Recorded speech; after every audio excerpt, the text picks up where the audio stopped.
अस्सलामुअलैकुम वरहमतुल्लाहि वबरकातुहू। इल्म नहव के कोर्स में आपका इस्तक़बाल है। अल्हम्दुलिल्लाह हमने अब तक तफसील इसम के मुतालिक़ बातें जान ली।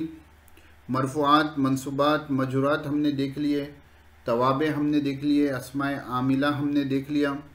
उसके बाद अल्हम्दुलिल्लाह बितफ़सील जो है बहुत सी बातें फ़ेल के मुतालिक़ भी हमने जान ली।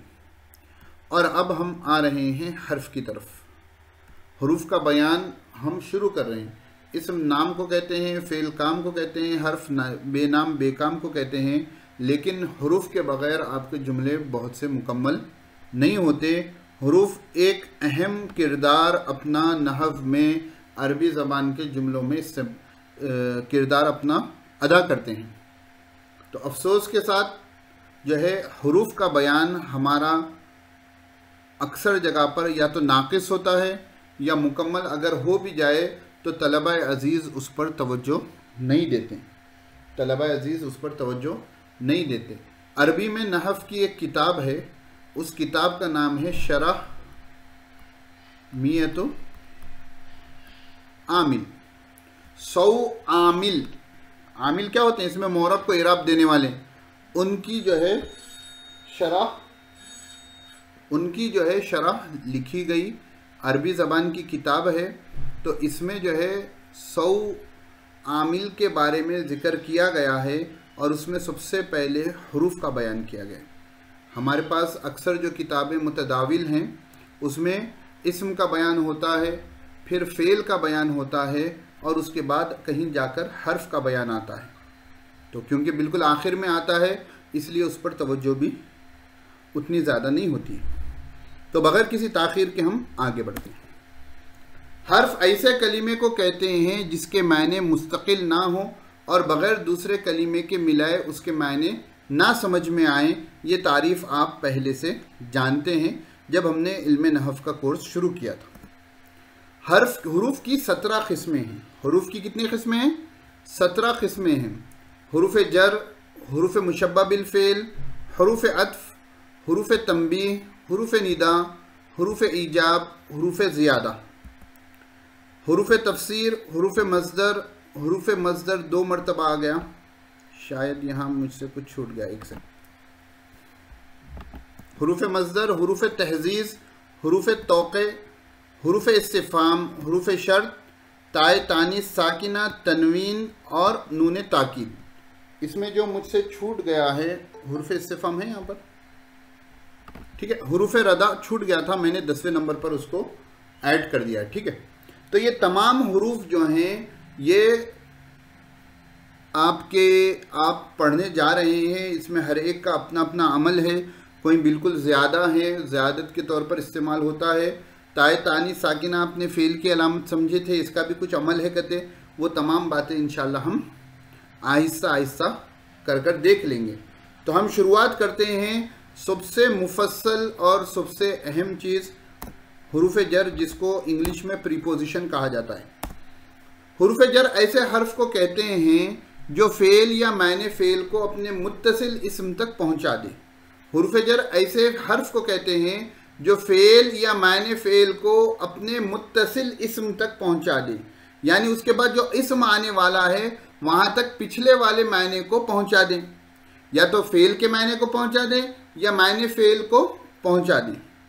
ऐसे हरूफ 17 हैं जिनको इस शेर में जमा किया गया है। बाओ, ताओ, काफ़ो, लामो, वाओ, मुंजो, मुज़क़ला, रुब्बा, हाशा, मिन, अदा, फ़ी, अन, अला, हत्ता, इला।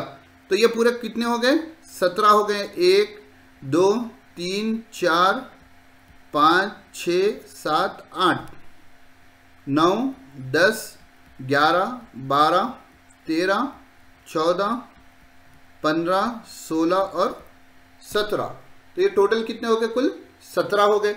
बाओ, ताओ, काफ़ो, लामो, वाओ, मुंजो, मुज़क़ला, रुब्बा, हाशा, मिन, अदा, फ़ी, अन, अला, हत्ता, इला।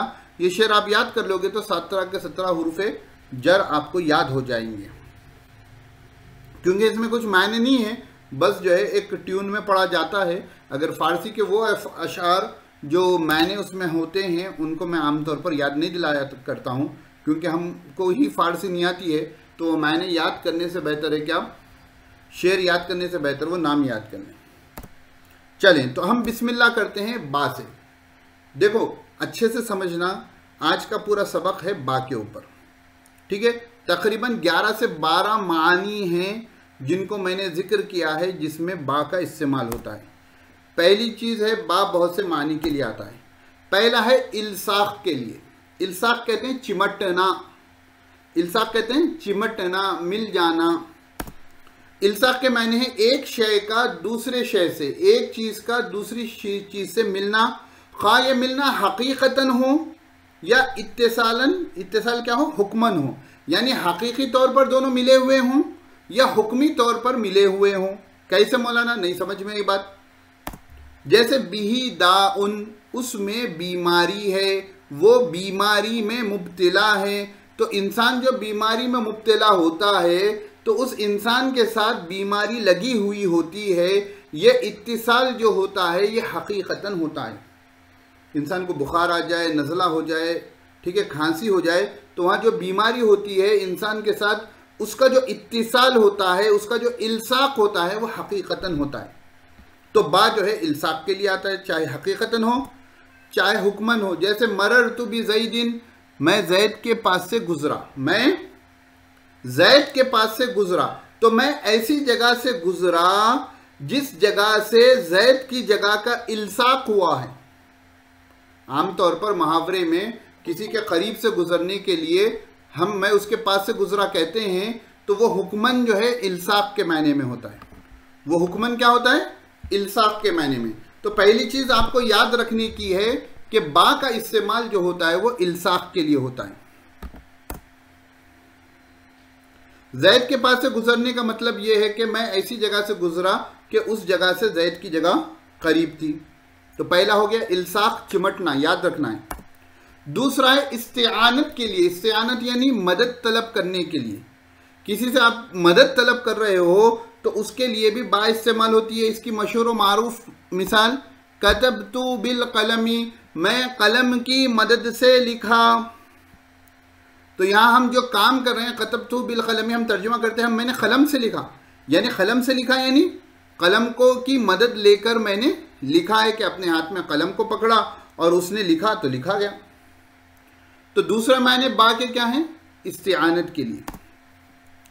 तीसरा मायने है तालील के लिए, यानी इल्लत बताने के लिए, यानी वजह बताने के लिए कि फुला काम जो हुआ है वो किस लिए हुआ है। जैसे हमने मफूल लहू पढ़ा था ना कि मैंने उसको मारा अदब सिखाने के लिए, यानी इल्लत जहां बयान की जाती है वहां पर भी बा का इस्तेमाल होता है। जैसे कुरान करीम में अल्लाह रब्बुल इज़्ज़त ने जो है मूसा अलैहिस्सलाम के कौम के बारे में फरमाया, इन्नकुम ज़लमतुम अनफुसकुम बित्तिखाज़िकुमुल इजला, उन्होंने बछड़े की परस्ती शुरू कर दी थी। तो इन्नकुम ज़लमतुम अनफुसकुम, कि बेशक तुम लोगों ने खुद पर जुल्म किया। कैसे किया, किस वजह से किया, क्या वजह थी कि हमने जुल्म किया है। तो अल्लाह रब्बुल इज़्ज़त ने फरमाया बित्तिखाज़िकुमुल इजला, के बछड़े को खुदा बनाकर तुमने जुल्म किया। तो यहाँ पर बा का जो इस्तेमाल हुआ है वो तालील के लिए हुआ है। यहाँ अल्लाह रब्बुल इज़्ज़त इल्लत बयान कर रहे हैं कि किस वजह से मैं कह रहा हूँ कि तुमने अपने ऊपर जुल्म किया है। बात समझ में आ रही है, जिम्मेदारी, ठीक है। नंबर 4, इसमें जुल्म की इल्लत बयान की गई है और वो बछड़े को माबुद। नंबर 4 है मुसाहिबत के लिए, किसी के साथ होने के लिए, ठीक है। जैसे कहा जाता है खरज ज़ैदुन बि अशीरती, जैद अपने कबीले के साथ निकला। तो अशीरतुन कबीला, खानदान को कहते हैं। तो जैद अपने खानदान के साथ निकला, यानी बि अशीरती, या बा के मैंने किस लिए आ रहे हैं, मुसाहिबत के लिए, कि जैद जो गया है अपने घर वालों के साथ गया है। तो बा का चौथा इस्तेमाल होता है मुसाहिबत के लिए। 5वां बा का इस्तेमाल होता है मुकाबले के लिए, यानी एक चीज के बदले आपने दूसरी चीज ली या दूसरी चीज की। जैसे बिअतुल फरस बिमिअति दीनारिन, मैंने घोड़ा 100 दीनार में बेचा, यानी मैंने घोड़ा बेचा तो उसके मुकाबले में मुझे क्या मिले, 100 दीनार मिले। तो यहाँ क्या हुआ, मुकाबला हुआ। यहाँ क्या हुआ, मुकाबला। बोले तो वो नहीं कि फाइटिंग होना, रनिंग होना हुए, यानी एक चीज के बदले में दूसरी चीज हमने हासिल की। तो एक इस्तेमाल बा का जो होता है वो मुकाबले के लिए होता है। छठा इस्तेमाल, नहीं बहुत अहम, मुतअद्दी बनाने के लिए, यानी कोई फ़ेल लाजिम है तो फ़ेल लाजिम के साथ अगर आप बा को सिले के तौर पर इस्तेमाल करेंगे, देखो मुहावरे में कहते हैं बासिला, ठीक है ना, सिले के तौर पर, जो इसमें मौसूल के साथ सिला होता ना, वो वाला सिले का इस्तेमाल होता है कि बा को अगर सिले के तौर पर इस्तेमाल किया जाए फ़ेल लाजिम के साथ, तो वो एक काम ये भी करता है कि फ़ेल लाजिम को मुतअद्दी बना देता है। जैसे ज़हबतु बिज़ैदिन, मैं ज़ैद को ले गया। आपको मालूम है ज़हाबा फ़ेल लाजिम है, ठीक है, फ़ेल लाजिम फ़ाइल पर मुकम्मल हो जाता है, मफ़ूल के मायने उसमें ज़रूरत ही नहीं होती। तो यहाँ पर बा दाखिल होने की वजह से मैं ज़ैद को ले गया, ले जाने वाला कौन, मैं, किसको ले गया, ज़ैद को, तो ज़ैद यहाँ पर मफ़ूल भी बन गया, यानी फ़ेल लाजिम को बा आकर फ़ेल मुतअद्दी कर दिया। समझ में आ रही बात? अब अगर आप कहेंगे कि मौलाना पहले से मुतअद्दी है, तो वो जो है मुतअद्दी बदो मफ़ूल, मुतअद्दी से मफ़ूल भी वो कर सकता है। ज़हाबा लाजिम है, बा की वजह से मुतअद्दी हो गया। सातवां मायने है ज़रफ़ियत के लिए, यानी उसका माबाद मा कबल के लिए ज़र्फ़ हो। बा का माबाद मा कबल के लिए ज़र्फ़ हो। जैसे जलस्तु बिल मस्जिदी, जलस्तु मैं बैठा, ठीक है, ये मा कबल है, कहाँ बैठा, मस्जिद में, माबाद है मस्जिद, ठीक है। तो बा की वजह से यहाँ पर ज़रफ़ियत के मायने पाए जा रहे हैं, और हमने ज़र्फ़ के बारे में पढ़ा था कि एक जगह ज़र्फ़ में जो है हर्फ़ जर का इस्तेमाल करना ज़रूरी है। ज़र्फ़ की 4 किस्मों में से एक जगह हर्फ़ जर का इस्तेमाल करना ज़रूरी है। तो बा जो है ज़रफ़ियत के लिए भी आता है कि जलस्तु बिल मस्जिदी, मैं मस्जिद में बैठा। तो यहाँ पर बा आने की वजह से ज़रफ़ियत के मायने आ रहे हैं। जलस्तुल मजलिसा, मस्जिदा नहीं कह सकते, बा लाना ज़रूरी है। कभी बा ज़ायद होती है, कभी बा क्या होती है, एक्स्ट्रा होती है। क्या होती है, एक्स्ट्रा होती है। वहाँ पर कुछ भी बा की जिम्मेदारी नहीं होती, वहाँ पर कुछ भी बा की जिम्मेदारी नहीं होती। कलाम में जीनत के लिए आता है, लफ्जी तौर पर कुछ उसमें तब्दीली नहीं होती। वहाँ से अगर बा को मिला हटा देंगे तो मायने पर कुछ असर नहीं पड़ता। अब ये कब कब होती है, नफ़ी और मा इस्तिफ़ामिया की खबर तो क़ियासन ज़ायद होती है। नफ़ी हो या मा इस्तिफ़ामिया हो और उसकी खबर पर बा आ जाए तो वो क़ियासन यानी कायदे की रूह से ज़ायद होती है। यानी कहीं पर भी जुमला हो नफ़ी का, मनफी वाला, या जुमला हो मा इस्तिफ़ामिया का, और उसकी खबर पर अगर आपने जो है बा ला दिया, तो ये उसूल के एतबार से, क़वायद के एतबार से ये बात ज़ायद होती है। जैसे मा ज़ैदुन बि क़ाइमिन, मा ज़ैदुन बि क़ाइमिन, ज़ैद खड़ा नहीं है। तो मा ज़ैदुन क़ाइमुन और मा ज़ैदुन बि क़ाइमिन दोनों एक ही मायने हैं। अब यहाँ पर बा क्या है, ज़ायद है। उसके बाद है हल ज़ैदुन बि क़ाइमिन, क्या ज़ैद खड़ा है। तो यहाँ पर भी जो है हुर्फ़ इस्तिफ़ाम के खबर पर जो बा आ रही है वो बा ज़ायद है।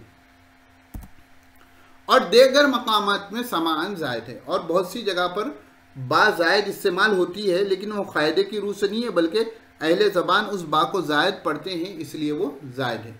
वो कौन से मकाम हैं, मुब्तदा या उसकी खबर में जो बा दाखिल हो वो ज़ायद होती है। मुब्तदा या खबर में जो बा ज़ायद दाखिल हो वो ज़ायद होती है। जैसा बिहस्बिका ज़ैदुन, तुम्हारे लिए ज़ैद काफ़ी है। तो असल में था ये हस्बुका ज़ैदुन, हस्बुका मुब्तदा था, ज़ैदुन खबर थी। तो मुब्तदा के ऊपर बा दाखिल हो गया तो बा बिहस्बिका ज़ैदुन हो गया, तो यहाँ पर बा जो है ज़ायद है। अगर चेंज कर दें हस्बुका बि ज़ैदिन, तो यहाँ पर खबर पर जो है बा आ गई, वो बा भी क्या है, ज़ायद है। ये क्या है, समाई है, अहले अरब इस तरह करते हैं, इसलिए हम भी करेंगे। इसी तरह कफ़ा के फ़ाइल में जो बा होती है वो भी ज़ायद होती है। जैसे कफ़ा बिल्लाही, अल्लाह काफ़ी है। तो यहाँ बा जो है कफ़ा का, लफ्ज़ अल्लाह जो है कफ़ा का फ़ाइल है, और बा जो आ रही है ये ज़ायद है। लफ्ज़ अल्लाह कफ़ा का फ़ाइल है, और बा जो आ रही है यहाँ पर क्या है, वो ज़ायद है। कभी कभी मफ़ूल पर बा ज़ायद होती है, कभी कभी ऐसा होता है कि मफ़ूल के ऊपर भी बा आ जाती है, वो ज़ायद होती है। जैसे अलक़ा बियदीही, ने अपने हाथ में जो है, अलक़ा वो डाल दे, बियदी ही, उसके हाथ में जो है।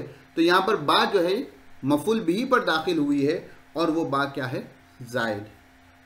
ठीक है, ये तमाम सूरतें क्या है, समान हैं, अहले अरब ने ऐसा इस्तेमाल करते हैं, तो उनको जो है चंद कायदों में यहाँ पर जिक्र कर दिया गया। अब आप बोलेंगे कि मौलाना मालूम कैसे होगा। अब देखो, अब तक आप में से अक्सर को ये नहीं मालूम था कि बा इतने मानी में इस्तेमाल होती है। अब मालूम हो गया कि इतने मानी में इस्तेमाल हो रही है, तो अब थोड़ा थोड़ा गौर व फिक्र करोगे कि बा यहाँ पर किस मायने में इस्तेमाल हो रही है।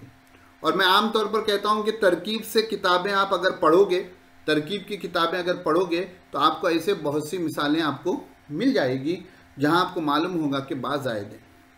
और दूसरी चीज़, अरबी किताबों का मुताला रखोगे तो उससे भी आपको मालूम होगा कि यहाँ बा जायद है या बा जो है मुकाबले के लिए आ रही है, कि एक चीज़ के बदले दूसरी चीज़ ले रहे हैं, तो यहाँ बा का इस्तेमाल है। ये तमाम चीज़ें क्या होती है, आपके मुताले की कसरत से आपको समझ में आती हैं। अभी बा ख़त्म नहीं हुआ, अभी है थोड़े।